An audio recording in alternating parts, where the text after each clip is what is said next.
કોઈ પણ કરે કે રાજુ કરપડાને તો આમ કરશું, ભાજપમાં લઈ લેશું, લોકડું ઢીકડું કરી લેશું, એને કહીએ છીએ સુરત દાદા ઉગમણા ઉગવાની બદલે જેથી આથમણા ઉગે ને તેથી સમજો કે રાજુ કરપડા ભાજપનો ખેસ પહેરે. બાકી નાના નાના લંબુરિયાઓ છે, ગામો ગામ દલુડિયાઓ ફરે છે, એને ખબર જ નથી કે એનો ગુરુ અડધી રાતે મારાથી પીવે છે. નમસ્કાર દર્શક મિત્રો, વિડીયોમાં તમારું હાર્દિક સ્વાગત છે. તો મિત્રો, ખરેખર રાજુ કરપડાએ ખરેખર છેલ્લે જતા ખેલ પાડી દીધો.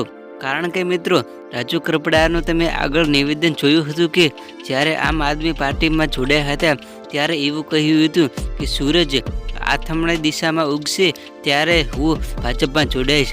કે મિત્રો, એ વિડીયોને જોતા જ હાલમાં એવું લાગી રહ્યું છે કે મિત્રો, કોઈ પણ સાચા નેતા હોય ખરેખર ખેડૂતો સાથે અન્યાય કરી જ લે છે. તો મિત્રો, તમને શું લાગ્યું છે કે મિત્રો રાજુ કરપડાએ ભાજપમાં જોડાઈને સારું કર્યું કે ખોટું?